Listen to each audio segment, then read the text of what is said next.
right, Peter, thanks so much for joining the We Rise podcast today. Really excited. Will you introduce yourself so folks know who I have the delight of speaking to today? Sure, Christine. Happy to be here. My name is Peter Hille, and I'm the president of the Mountain Association, which is a 44-year-old nonprofit trying to build a brighter future in Eastern Kentucky. And we really frame that work up around the idea of a just transition. And that's a transition to a new economy, recognizing that the new economy has to be more diverse and sustainable and resilient and equitable, and knowing that the old economy really was none of those things. Mm-hmm. Yeah, makes a lot of sense. Well, really glad to have you on today. Tremendous respect for your work. When you talk about just transition, Peter, can you help folks have a fuller understanding about what you mean by that term? Sure. We start from the place that these coal fields in Appalachia really fueled the growth of the entire nation. And even before that, they furnished the timber that built all the houses on the East Coast. And they furnished much of the labor force that worked in the factories of the Midwest. And they furnished many of the soldiers who went off to fight in our wars. This region has given much to the rest of the country and um, has really contributed to the growth and the prosperity that the whole nation enjoys. Now, over and against that is the reality that this region hasn't benefited in the same way as these other places. And in fact, what we understand about this place is that it suffers from what economists call the resource curse. And that's the idea that if you have a place that is rich in natural resources, in the long run, it's going to end up impoverished because those resources will be extracted. The labor that'll be used to extract the resources um, does produce economic activity, but it doesn't produce durable wealth and assets in the communities. And that's kind of how we've gotten to where we are. So when we talk about a just transition, the justice in that transition is really recognizing the debt and the sacrifices that these people in these communities have made. They've sacrificed lives, literally. They've sacrificed health and water and ecosystems and community well-being. They've sacrificed the quality of the schools, and they've sacrificed in terms of governance in the way that government in these communities has so often been co-opted by powerful economic interests. So all of those sacrifices really amount to a debt that needs to be repaid. And we think of that debt in terms of the new investments that need to be made to build a new economy here. Great. So when you think about, you talked about debt and then also investments for a new economy. What are some of the things that that inspire you for that new economy? What kind of visions would that new economy look like, or what could that be? Sure. You know, one of the things that you see as you start to dig into this region is that our economic problems are closely aligned with our demographic realities. And so as we went through cycles of boom and bust in the coal industry, and workers would leave, and then workers would come back, and workers would leave, workers would come back. What was harder to see is that over time, each time when the mines would start back up, there were fewer workers because as the mines were mechanized after the 1950s, it took fewer workers to produce, in many cases, even more coal. And so even when coal production was going up, the jobs were going down and our communities were losing people over time. And largely we were losing those working people. We were losing people in those childbearing, family building years. And so it hollowed out a lot of our communities. Many of our communities have lost as much as half of their population over the last 70 years.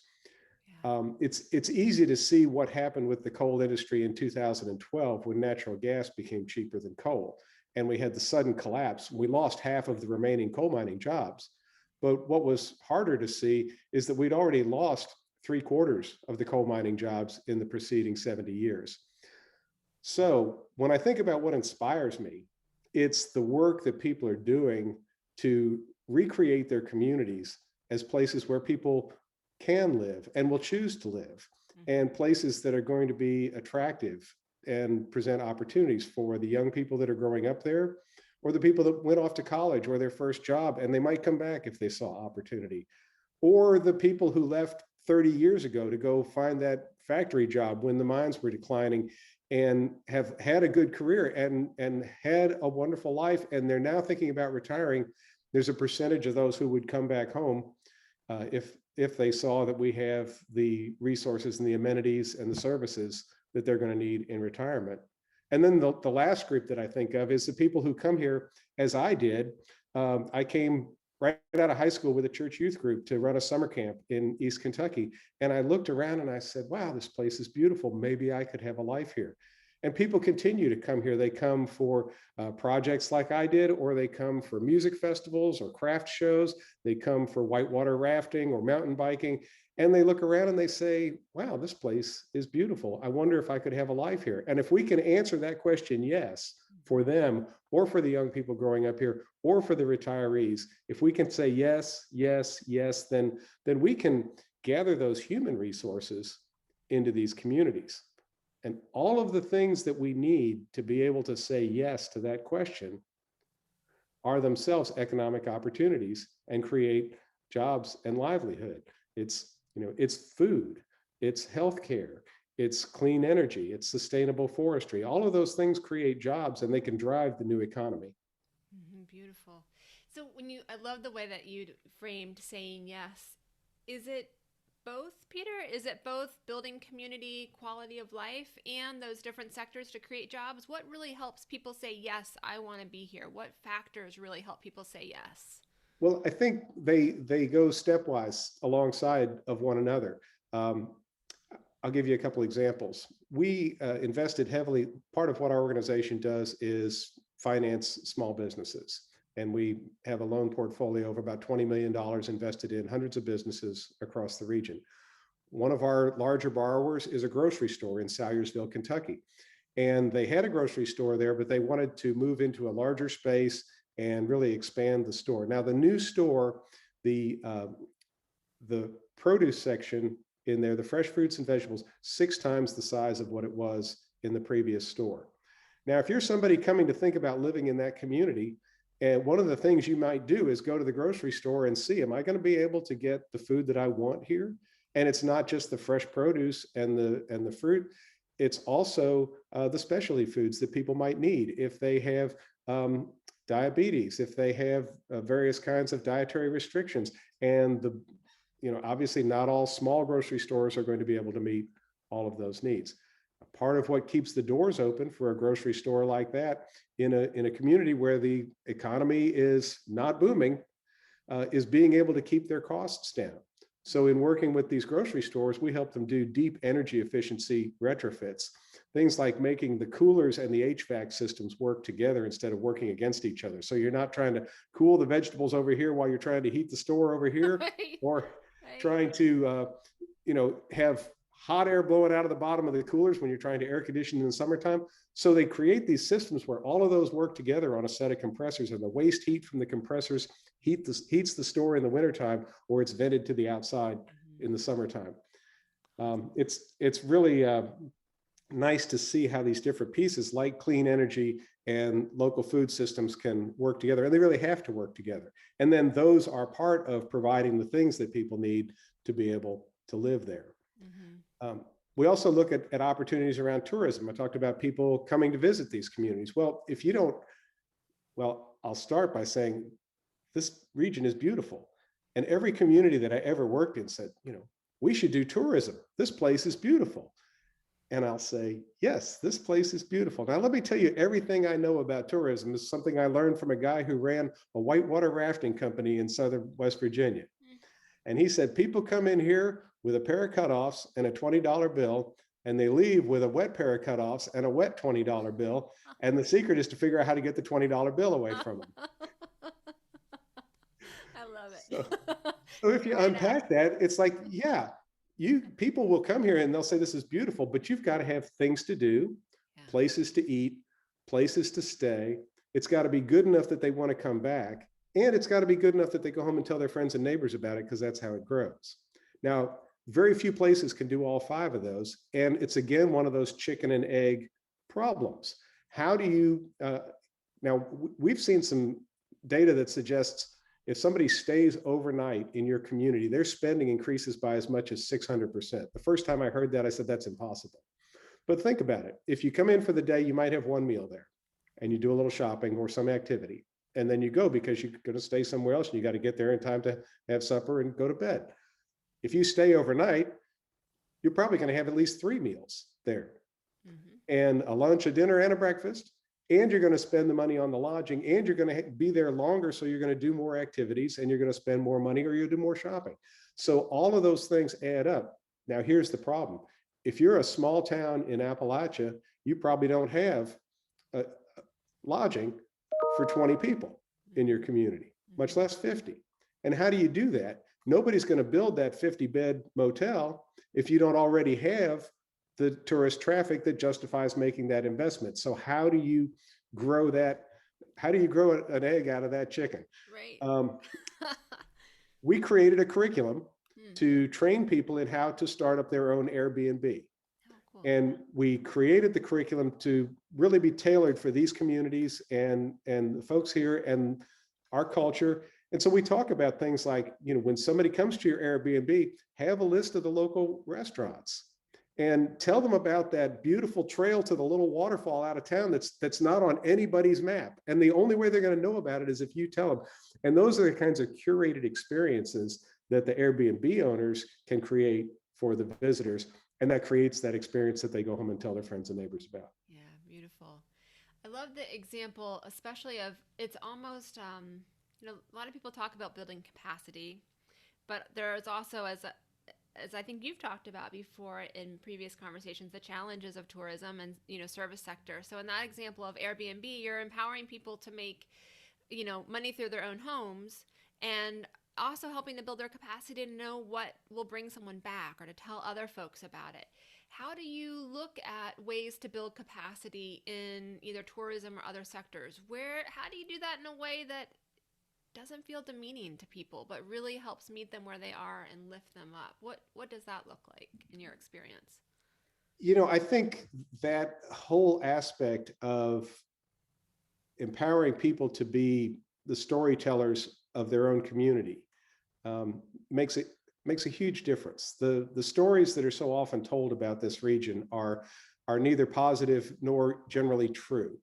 And so narrative change is a big part of what we see has to happen across the board, both outside of the region and inside of the region, and the stories that we tell each other about the places where we live and the things that we focus on. We create the reality that we live in by the way that we frame it to ourselves and the way that we frame it to each other.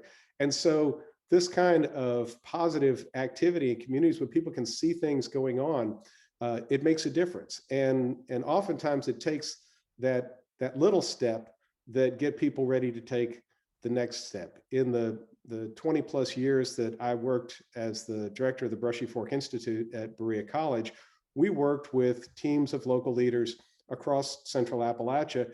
And it was a very simple premise. The leadership program would pull together a team, and then the team would select a project that they would do in their community. That became a laboratory for them to learn and practice the leadership skills that we were talking about in the program. More importantly, they actually did something in their community. And when they could see what they had done, it made it that much harder for somebody to say, you can't do anything here. And these were often simple projects like cleaning up the city park or creating a directory of businesses in the community. But they had a profound effect. And the most important effect, I think, is just getting people to that place where they say, what's next? Yeah. We're ready. So small steps, building on small steps of success, building confidence even, it sounds like, to some degree, to say, okay, I'm ready to go. What are we going to do next? In your work, what has allowed people to work together well? Or what factors do you see that really help enable people to work beyond their own individual self, which is important, but to more the community and regional scale? What's really helped folks collaborate effectively together? I think it's hard to underestimate the power of vision. And whenever we can bring people together around a vision of the future, it's kind of like the way, if you look down railroad tracks, they converge out there. The interest that people have, as much as we might see one another through the lens of the divisions that are thrown up in front of us every day. When you ask people what they want for their children, what they want for their grandchildren, those visions, they really converge. People want their kids to have opportunity. They'd like them to have the ability to stay. They'd also like them to have the ability to go if they want to. They want to have clean water. They want to have good food. They want to be able to feel safe in their communities. And when you bring people together around the things that they want to see, you can find a lot of common ground to build on, and then let the work evolve out of that. Beautiful. So when you are looking out across Eastern Kentucky or Central Appalachia, where do you find points of resilience? What's really, you've already mentioned a lot of things, building capacity, different sector-based work, changing the narrative. Where do you really find those points that catalyze resilience in the region or communities? What really helps grow resilience in your experience? Well, I think resilience is a really interesting thing to think about in a region like this, because this is a region where there is a long, long history of resilience. And the people who have stayed here and stayed through all of these cycles of economic shocks, the Europeans who settled here, and not to say that there's not a lot that's problematic about the colonization of this country, and particularly this region, because the native people were really erased here in a tragic way. But even the native people who were here before the Europeans knew a lot about resilience, and the Europeans who came in had to learn from them a lot because they didn't know how to live in this place. And learning to do for themselves the kind of subsistence farming that the Europeans first had to learn here and practice here, on up through the years of people just living in places that are fairly geographically isolated. And we just had a terrible snow and ice storm last week. I mean, it's beautiful. The sun's shining today, and I'm very grateful. But this whole place was socked in, and I heard a lot of stories. Like, my neighbor came over with his tractor and cleared my driveway, or I slid into a ditch, but a bunch of people came out and pushed me out. And I think one of the bedrock elements of resilience here is the sense of community, that people help each other. And I think that we have the opportunity to just take that same sense of helping each other to another level as we think about how we build a new economy, because we really want to build a new economy that works for everybody. So what does that take? What does that take to build a new economy that works for everybody, building on that such an important sense of community? How does that grow? Well, I think part of it is growing community, that sense of community in communities. And so as we think about things like recreating a downtown as a livable space, then those become third spaces in the community, whether that's a restaurant or a coffee shop or a music venue, a bookstore, the brew pub, all of those things where people start to gather, and then they start to talk, and then they start to dream, and then they want to figure out how to turn those dreams into realities. And they inspire each other because they see, hey, she started a store, maybe I can start a store too. I've always wanted to do that, and maybe I can. And then organizations like ours can help them with that and provide the necessary training, the technical assistance, and the financing to help them turn that dream into a reality. And I think, it's an important piece of that resilience is grounding our economies locally.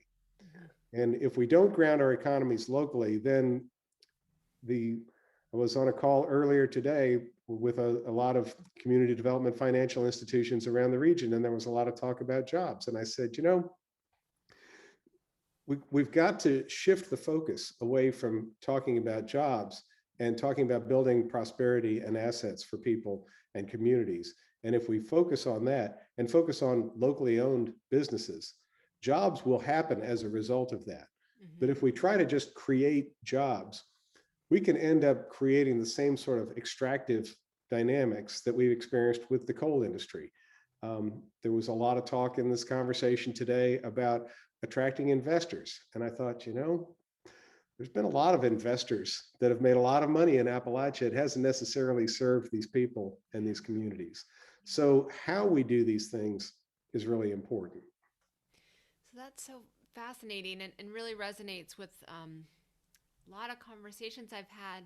What does that look like, Peter, to grow that long-term prosperity and to grow that long-term wealth? What are some ways that people can take that long-term view but still put food on the table, or still for jobs to still be created? What are some differentiation points around that? Well, I think one of the most critical is looking at the locus of ownership. Who owns the businesses? Who makes the profit? We don't call our economic system jobism, but that's what people tend to talk about. We call it capitalism. So if you want to understand what's going on in this system, you got to look at what's happening with the capital. Yeah. And where does the return on investment go? There's a lot of people who are very excited right now about this new project that's building these very large greenhouses in the region. Well, it is an interesting prospect, and I'm glad to see food, and it's being grown organically. It's going to be clean food, and they seem like they're going to be pretty well-paying jobs. But the other question I have is, who benefits in the long run? Where's the money going out of this? And these were outside investments by very wealthy people, and the profits are going to go back to the investors because that is the way the system works, and it's designed to work that way. And there's nothing fundamentally wrong with that. They're doing something rational, but we have to ask, how can we do this in ways that localize more of the benefit so that we're not perpetuating cycles of extraction? Yeah. What would it look like if once these investors have capitalized this and started it up, what if it could transition to being a worker-owned co-op so that the profits really stayed with the people who were doing the work? They have to finance that transition. That could be done. And then you're centering that asset in the place instead of just accessing the labor and turning the labor into profit. Yeah, absolutely. What do you feel like are the most successful examples of worker-owned businesses or small businesses in Central Appalachia? Where are some real points of, or shimmers of, resilience, but also kind of projects that make people go, that's different. That's really neat. Well, the first response I have to that is we don't have a lot of worker-owned businesses in Central Appalachia. But the second response I have is, actually, we've got tons of worker-owned businesses. They're just not cooperatives. They're sole proprietorships or partnerships. Yep.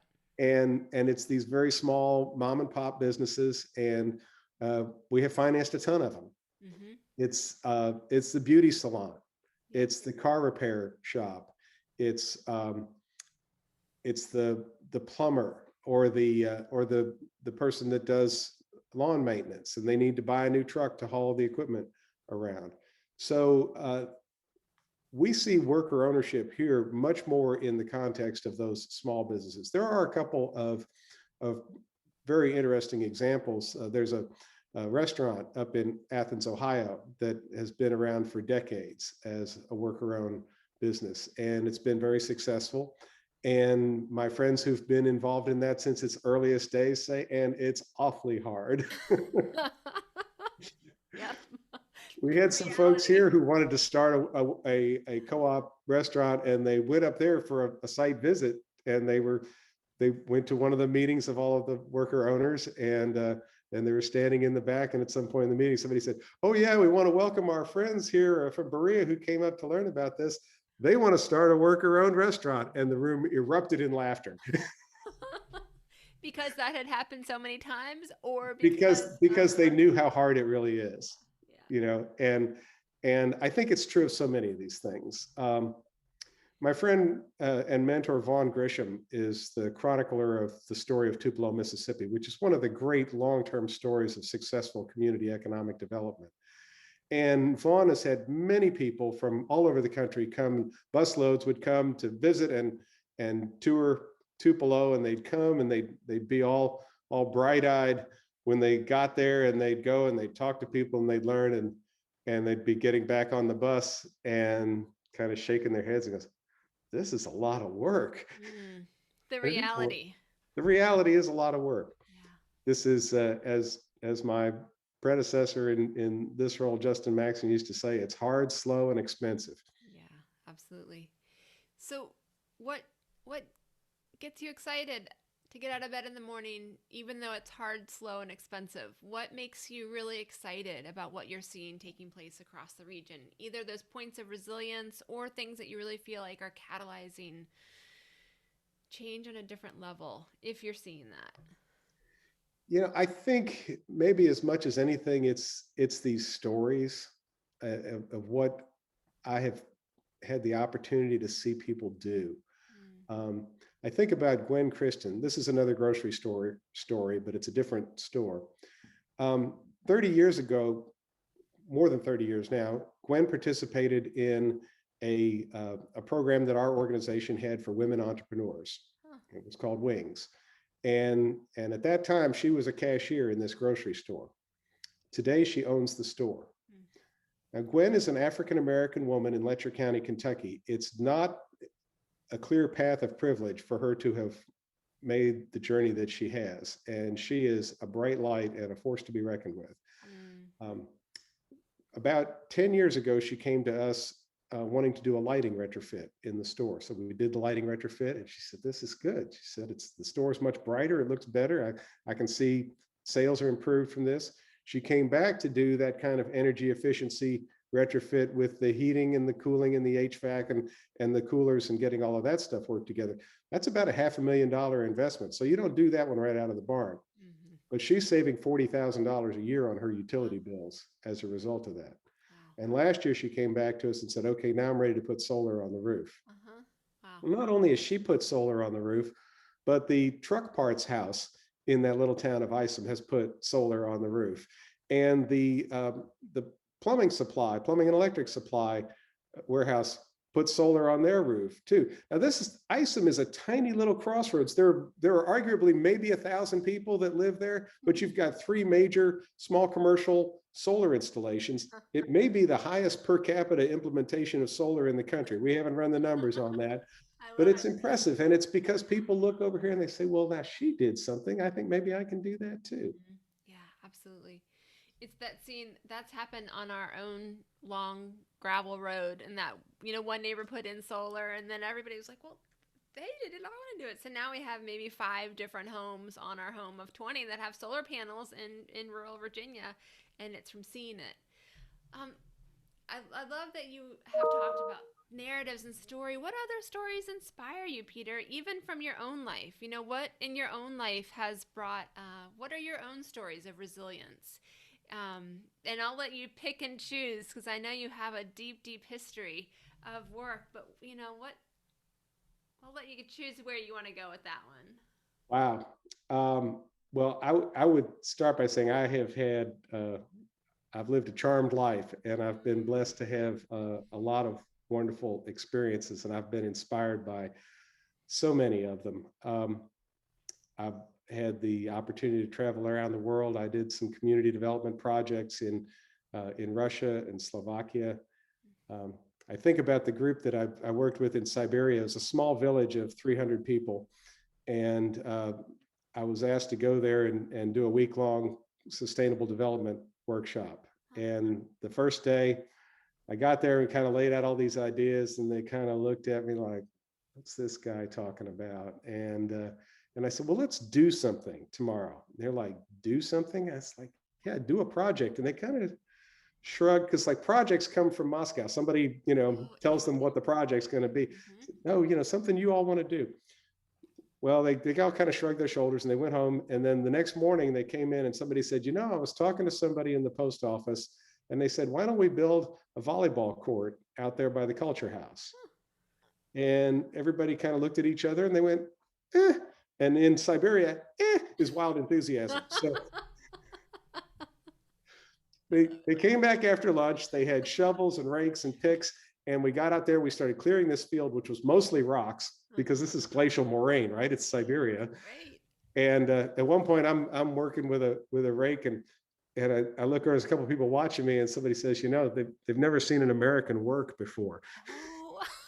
Oh. But by the end of the afternoon, two people got in a car, went off, drove 2 hours to come back with a net and a volleyball. Somebody else pulled up on a motorcycle with a sidecar with the posts that they had welded loops on to steel posts to tie the net onto. Somebody had a forge in the village. You know, it was like stone soup, right? This stuff was just coming out of the woodwork. And we got the post set. They limed the boundaries of the field. They got back with the net and the volleyball. They set it up. By the end of the afternoon, we've got a third of the village out there, or maybe half the village out there watching, and people are playing volleyball and having a great time. And the next morning, they come into the workshop and they said, what's next? They were ready instead They of were ready. maybe what, like to let's do it. Yeah. Interesting. That's pretty cool. And so, you know, those are the kinds of things that just really lift me up. And I think another experience that's much more recent, but it's really stays with me, was having the opportunity to go to Alaska in January of 2020 and make a presentation at a conference on just transition there. And the conference was really put together and led by Indigenous people and young people. And it was such a powerful experience to feel the spirit in that room of people who were seeing a way to make their own way. Mm-hmm. And some of those experiences of working with Native people there, with some of our colleagues in Arizona on the Navajo and Hopi nations, have really helped me to think a lot more deeply about colonialism and what colonialism did, not only to the Native people here, but what the patterns that set up have set in motion for our entire economic approach and our economic system, which is basically one of exploitation and extraction.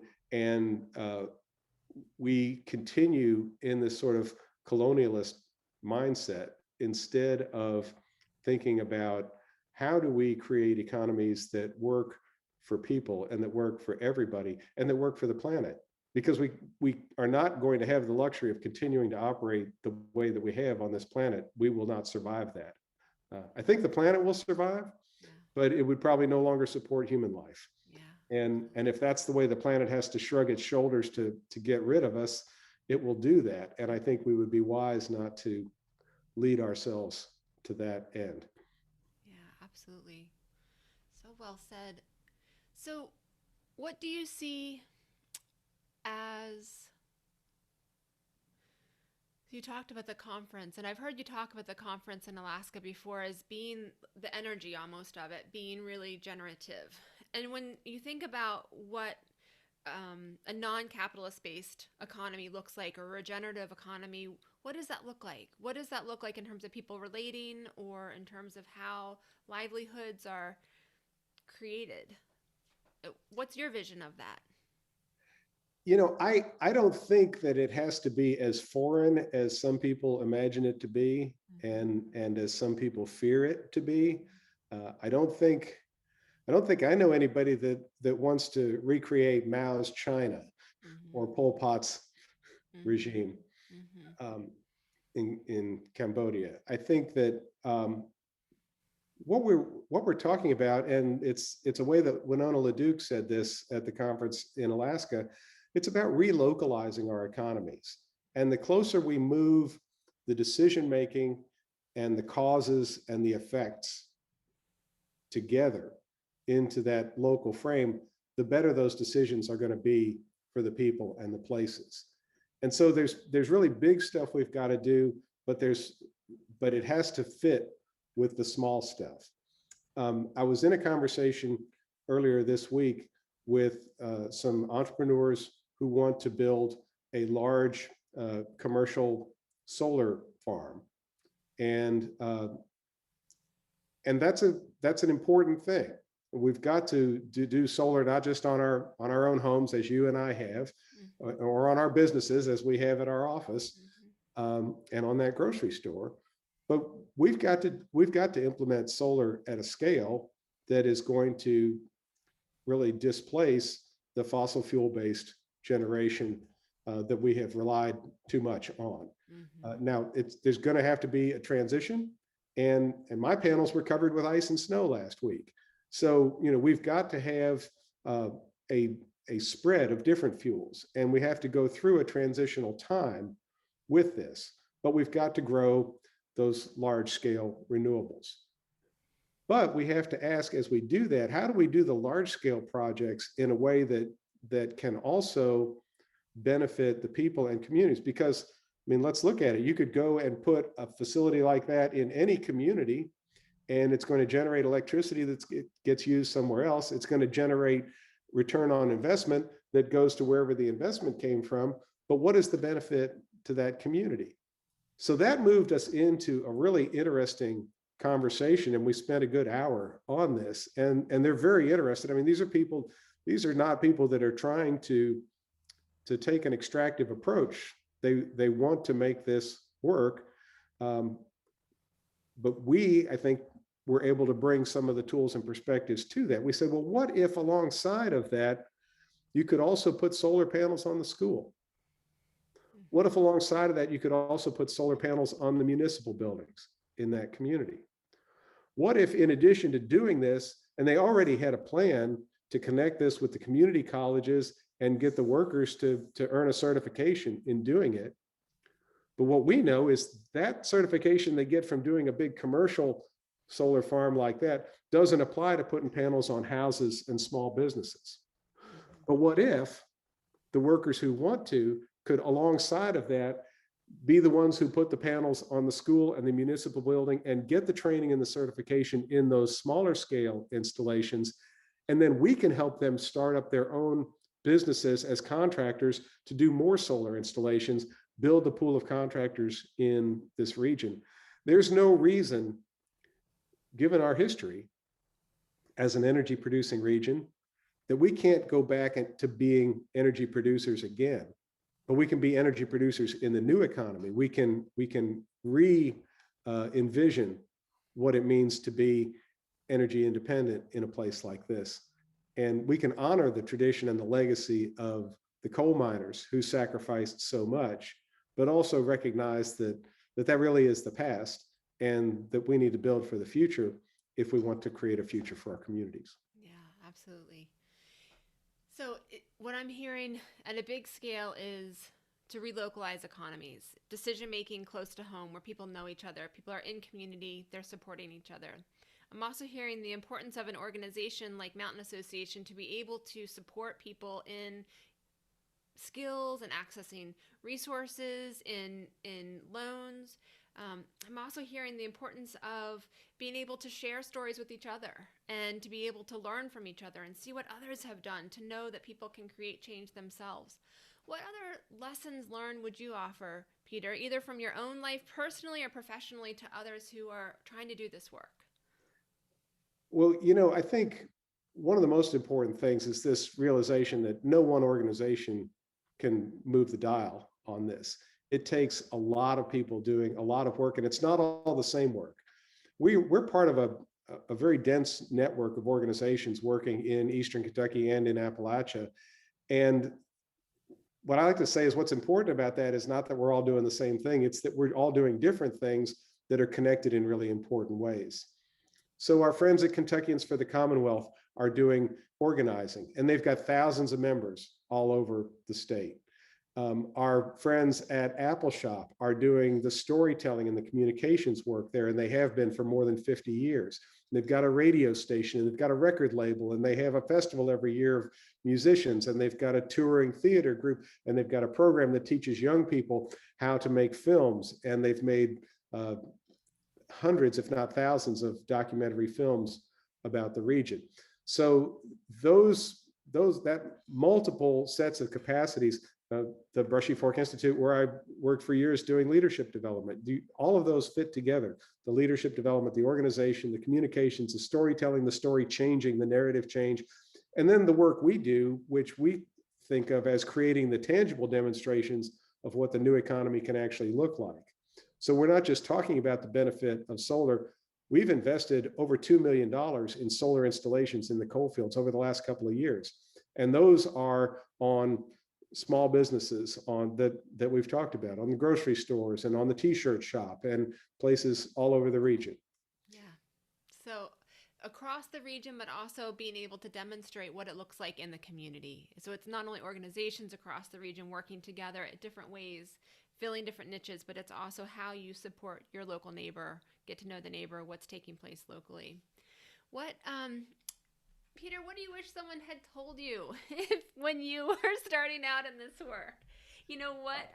What words of wisdom would you offer to folks who are just getting started on this journey, or who are really maybe, just in light of what's been happening with COVID and the global uprising against racial injustice and economic downturn? As you well know, so many people are struggling deeply.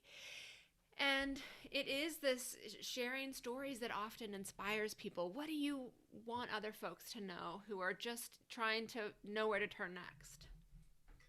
Well, there's probably a bunch of things I wish somebody told me sooner. But I think there's one lesson that has been really profound for me that's crystallized during the pandemic. We had to pivot early on, and I remember very well. I believe it was March 3rd. I was at a meeting in London, Kentucky, and I had packed my bag before I left the house that day because I was going to another meeting in Ohio and would be staying there for a couple of days. And while I was at the meeting in London, I was getting texts on my phone saying, "We're going to cancel that meeting in Ohio." And I thought, and they said, because of this pandemic. I think at that time they were just calling it COVID. Right. Because it wasn't quite a pandemic then, but it was, right. And we've been hearing stories like on the coast, but the folks that were putting this meeting together, they said, we probably shouldn't all be traveling. And I thought, whoa, that seems a little bit ahead of the curve. And so I brought it up at the meeting because we were planning a conference that was going to happen in April. And I said, folks, I don't think this is going to happen, but we should have a plan B if it turns out we should need to cancel this conference. And they're like, "Oh, what are you talking about?" Right. Well, you look back at that now and goes, yeah, of course. Right. Of course. And so we all had to pivot really fast. We had to learn how to work remotely. Not only did we have to learn internally how to work remotely, we also had to figure out how to pivot the services that we were providing to all of the folks that we serve and to our clients. And we did some things really quickly. We quickly reached out and surveyed people to see what they needed. One thing that we saw was people were going to need some cash. Mm-hmm. And people that were counting on the money in the cash register at the end of the day to go and buy their groceries were going to be in trouble when their doors were closed. And we heard there was help coming from the federal government, but we knew that wasn't going to get here right away. We created a new loan product in less than a week, and we emailed this out. It was essentially an automatic loan of up to $5,000 for any of our current borrowers, and we would ACH it directly into their account. And we were ACHing the first of those funds in about 2 weeks from when we first had that idea. For us, that's light speed. It would normally take us 3 months to create a new lending product and another 3 months to implement it. Right. So I was so proud of our staff being able to do that. And I give them all the credit for that. I had very little to do with it myself. But that kind of pivoting and innovation, I could see the stress that people were under. I could see our staff who were working from home and had suddenly their kids at home also. And they're trying to juggle their kids having school at home and them trying to work at home. And, how do we do this? And we drew on the resources that the federal government provided with the Families First Leave. We made that available to all of our staff. We encouraged them to set up good workspaces at home. We said, if you need your big monitor from the office, we'll bring it and drop it off on your porch, or we'll take it to the back porch and you can come pick it up. Mm-hmm. You know, all the figuring out how we all do this safely and masks and everything. We wrote all these procedures. I'm somebody who has always put the work first, put the mission first, get the mission, accomplish the mission, get the work done, whatever it takes. You know, if it's not moving, hit it harder. It really came into focus for me in the last year that all of that relies on the people to do the work. And one of our supporters really crystallized it for me when I was talking to him a couple of weeks ago. He said, yeah, what we say, he's a wildlands firefighter. He said, we say you take care of the people and the mission will take care of itself. And I thought, that's it in a nutshell. And I wish somebody had said it to me 10 years ago, but I might not have been ready to hear it. The readiness to hear is a totally different thing, but so important. As we get ready to wrap up, Peter, what does either that people care look like, and the mission would take care of itself? What does that look like for you, for people care? Or just want to open it up to any other words of wisdom that you'd like to offer folks listening today? Just where you'd like to go in our remaining minutes. You have the floor. Well, I think it comes down to some really fundamental things. I think recognizing the humanity in each other, whether that is the humanity in a borrower who's struggling with their business, and we need to not only be patient with them, but we also need to figure out how to help them and support them. We need to be the kind of lender that they won't be hiding that from. But they'll see us as a partner and share that journey with us, so we can help them get back on a successful track. It's humanity as those of us in supervisory positions that bring that to our relations with our staff and the people that we work with. It's bringing that to each other as we are collaborators in this broader work across different organizations. And it's bringing it to our friends and neighbors who may see things very differently in particularly the political landscape of our time. And if we can bring our humanity and recognize the humanity in each other, we can go a long way. There's a project that's been going on for a few years now between folks in Letcher County and somewhere in a rural area up in the Northeast. And so they took people from this very red place and people from a very blue place, and they put them together and they got them talking to each other. And they said, well, they started us out talking about our families, and it wasn't long before we were all crying. And they said, sure, we've got differences, but we've learned we have so much more in common. So seeing the connections, seeing the commonality, because we are all on this planet together, and we got to take care of it together. And I think if we bring that, if we do that, we can build that better world and that better future that we all want. And as a parent and now a grandparent,